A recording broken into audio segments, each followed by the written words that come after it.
Halo semuanya, pada kesempatan kali ini saya akan membahas suatu film dari India. Berbeda dari kebanyakan film India yang mengusung drama mellow, film yang satu ini lebih berfokus pada pertarungan intelektual antara seorang polisi melawan pencuri jenius. Film ini berjudul Doom 2 yang rilis pada tahun 2006. Meskipun sebenarnya Doom memiliki 3 sequel, namun masing-masing dari film bisa berdiri sendiri ya.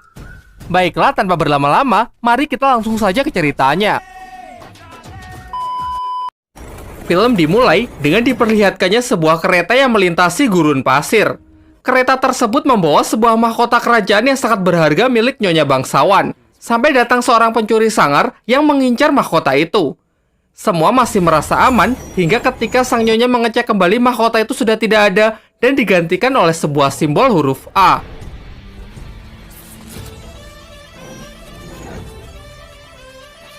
Setelah itu dengan mudahnya ia meninggalkan tempat itu tanpa bisa dilacak oleh siapapun.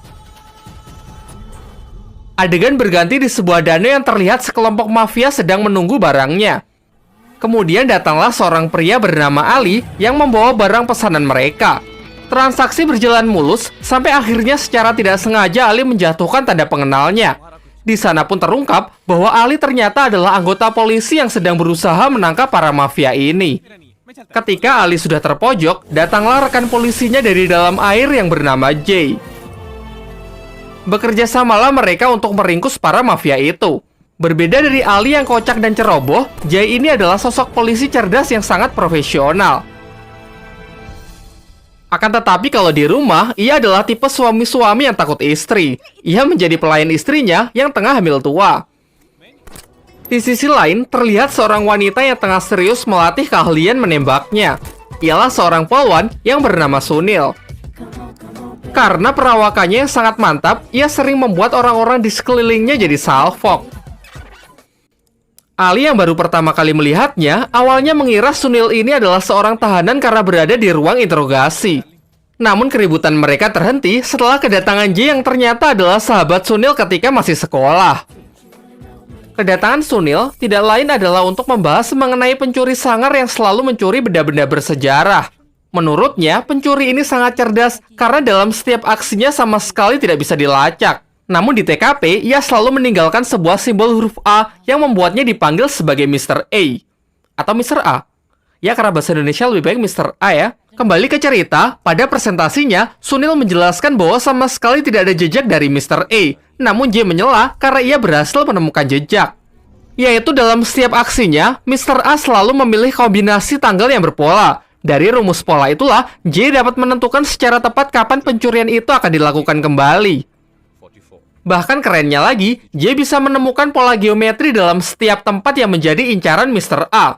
Yaitu Mr. A ingin membuat jejak huruf A pada peta. Jika asumsinya ini benar, maka menurut Jay tempat yang akan menjadi incaran selanjutnya adalah kota Mumbai. Akan tetapi di Mumbai terdapat 2 museum yang menyimpan benda berharga, menjadi PR yang sangat berat bagi mereka museum mana yang akan dipilih Mr. A. Di sisi lain, ternyata Mr. A sudah berada di Mumbai yang tengah melakukan pengamatan tempat untuk aksi pencuriannya selanjutnya. Ia ini memanglah orang yang sangat jenius, terlebih lagi ia melakukan semuanya sendirian, bahkan sampai membuat peralatan-peralatan ala Tony Stark. Dan dari sinilah akhirnya pertarungan mereka pun dimulai. Singkat cerita, hari pencurian pun telah tiba. Jay memutuskan membagi kelompoknya untuk mengawasi 2 tempat berbeda yang akan menjadi lokasi pencurian dari Mr. A. Ia bersama Sunil standby di museum kalung bersejarah, sementara Ali ditugaskan di museum satunya yang tersimpan sebuah berlian. Adegan berpindah ke Mr. A yang ternyata lebih memilih lokasi Ali untuk mencuri berlian. Ia menyamar menjadi salah satu patung dan menggunakan peralatan canggih untuk mengambil berlian dan menggantikannya dengan sebuah hologram.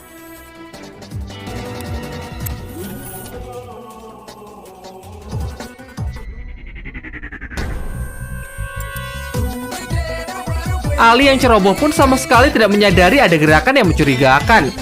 Di sisi lain, Jay mulai cemas karena Mr. A tak kunjung datang. Dari pembicaraan dengan kepala museum, akhirnya Jay pun mulai menyadari bahwa kalung yang ia jaga tidak lebih berharga dari berlian. Karena faktanya, kalung itu memang telah kehilangan permatanya. Ia pun segera menghubungi Sunil dengan yakin mengatakan bahwa Mr. A tidak akan datang ke museum ini. Dan sebaliknya, ia menghubungi Ali agar lebih meningkatkan kewaspadaannya. Mr. A yang telah mengantongi berlian melarikan diri dengan menyamar menjadi seorang petugas kebersihan. Atas perintah dari J, Ali pun mencoba menghentikannya. Ia pun menginterogasi kakek yang ia temui dan meminta KTP-nya. Mr. A pun bertindak cepat dengan menuangkan cairan korosif di pijakannya. Ali yang bingung karena KTP itu tidak ada namanya, dengan santai Mr. A menyuruhnya untuk membalik KTP itu.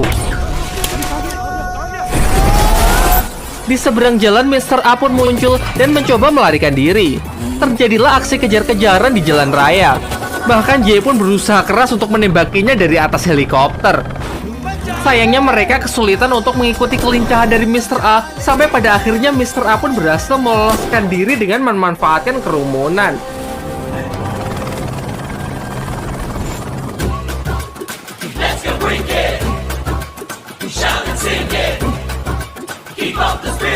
Setelah aksinya sukses, Mr. A pergi ke bandara berniat meninggalkan India. Namun ia terhenti setelah melihat berita di TV yang memberitakan tentang dirinya. Ada kabar yang mengatakan bahwa Mr. A secara terang-terangan mengumumkan akan melakukan pencurian kembali dengan mencuri sebuah pedang bersejarah dalam waktu 24 jam. Padahal ia sama sekali tidak melakukan hal itu. Dari sini dapat disimpulkan bahwa ada orang yang sengaja memanfaatkan namanya untuk melakukan tindakan kriminal. Lantas ia pun membatalkan penerbangannya dan kembali untuk memastikan berita itu. Di sisi lain, pihak J juga tengah menyaksikan berita itu. Malam harinya, J yang penasaran membuat pengamanan yang sangat ketat di lokasi yang diberitakan.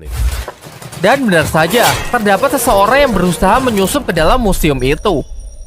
Namun ketika ia sudah sampai di depan barang yang hendak ia curi, ia dikagetkan dengan kemunculan Mr. A yang asli yang sudah menunggunya. Sebenarnya Mr. A yang palsu ini adalah seorang wanita yang bernama Sundari ya. Ketika Sundari hendak mengambil pedang itu, Mr. A mencegahnya. Kemudian ia menjelaskan bahwa ada sinar inframerah yang mengelilingi pedang itu. Jika itu sampai tersentuh, maka alarm akan berbunyi dan seluruh pasukan akan datang ke tempat ini. Bahkan jika pedangnya berhasil diambil, sesaat setelahnya tembakan listrik bertegangan tinggi akan mengarah kepadanya. Hal inilah yang menunjukkan perbedaan mereka. Mr. A yang palsu ini hanyalah seorang pencuri biasa yang amatiran.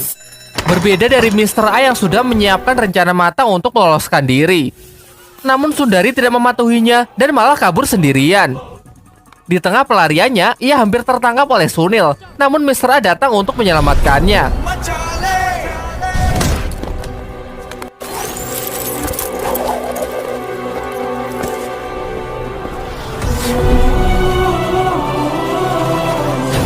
Akhirnya Sundari pun memperkenalkan dirinya.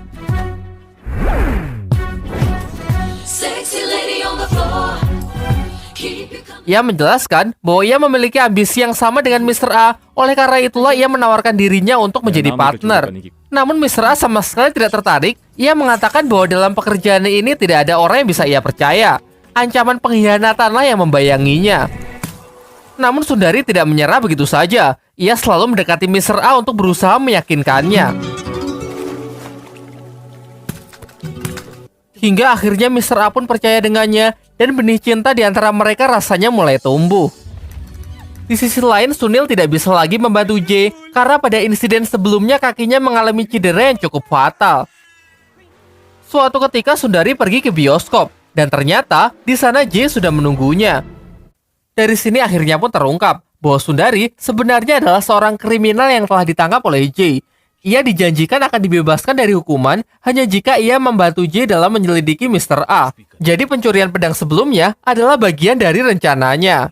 Meskipun Sundari bisa saja mempertemukannya dengan Mr. A, namun J menolak. Ia mengatakan bahwa seorang pencuri hanya bisa ditangkap saat si pencuri beraksi, tidak sebelumnya maupun setelahnya.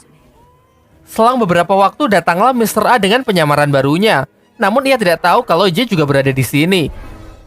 Kemudian ia memberi Sundari popcorn yang di dalamnya sudah terselip paspor dan tiket ke luar negeri.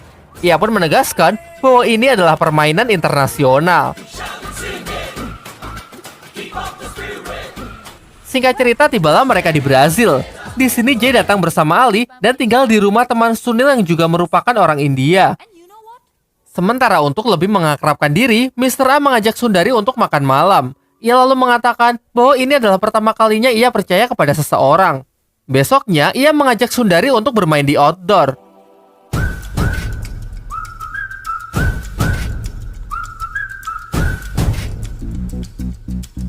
Karena ia sudah sepenuhnya percaya, Mr. A pun menunjukkan wajah aslinya tanpa penyamaran sedikit pun. Ia juga mengatakan nama aslinya, yaitu Aryan. Besoknya Sundari datang menemui J. Ia mengatakan sudah cukup dekat dengan Mr. A, bahkan mengetahui nama aslinya yaitu Aryan. Lalu Sundari menegaskan lagi apakah setelah J menangkap Aryan maka ia akan kembali dibebaskan, namun jawaban J terlihat tidak meyakinkan dengan mengatakan akan ia pertimbangkan lagi. Dari sinilah Sundari mulai ragu apakah J bisa dipercaya. Next time, Mr. A mengajak Sundari untuk datang ke lokasi pencurian selanjutnya yaitu sebuah museum. Besok di museum itu, mereka akan mencuri sebuah benda bersejarah yakni koin pertama yang dibuat oleh manusia.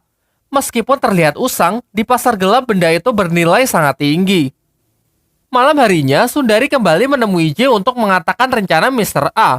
J lalu memberikan sebuah alat yang harus Sundari tekan ketika Mr. A besok tengah beraksi. Namun ternyata, diam-diam Mr. A membuntuti Sundari sehingga kini ia pun tahu kalau Sundari adalah orang suruhan J. Setelah melepas semua penyamarannya, Mr. A datang menemui J. J yang merasakan aura si pencuri menyadari kalau pria ini adalah Mr. A.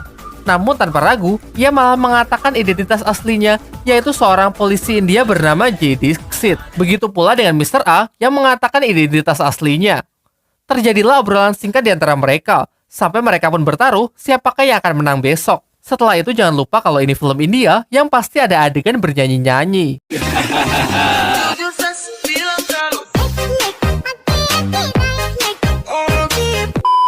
Keesokan paginya, ketika mau berangkat, Mr. A pun mulai mengintimidasi Sundari. Ia sangat kecewa setelah mengetahui kebenaran dari partnernya tersebut. Padahal Mr. A sudah sepenuhnya percaya, bahkan telah jatuh cinta. Kemudian ia memberikan pistol kepada Sundari, lalu menyuruhnya untuk menembak dirinya. Menurutnya, orang yang pantas membunuhnya bukannya J, tapi orang yang ia cintai. Namun sebaliknya, Sundari pun menyesal dan berniat membunuh dirinya sendiri. Namun ternyata pistol itu kosong, dan ini hanyalah tes yang sengaja Mr. A lakukan untuk mengetes Sundari. Kini akhirnya tanpa ragu Sundari pun berpihak kepada Mr. A. Waktu pencurian pun tiba. J bersama Ali sudah bersiap di dalam museum. Untuk menciptakan kepanikan, Mr. A menyebarkan puluhan serangga di tempat itu. Sontak keadaan pun menjadi panik dan semua orang pun berlarian ke sana kemari. Kepanikan inilah yang dimanfaatkan Mr. A untuk mencuri kemudian melarikan diri. J yang telah kehilangan jejaknya pergi ke tempat Sundari, namun di sana sudah tidak ada siapapun. Kemudian Sundari menelponnya dan mengatakan bahwa ia lebih memilih berpihak kepada Mr. A. Setelah mengetahui hal itu, J pun langsung melacaknya untuk melakukan pengejaran.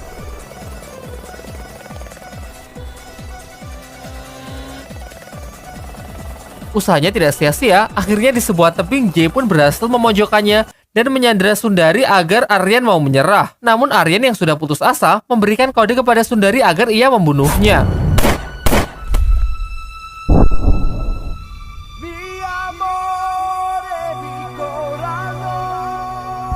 Setelah insiden itu, J tidak menangkap Sundari. Ia malah membebaskannya dengan mengatakan bahwa hukuman yang terberat adalah membiarkan Sundari tetap hidup.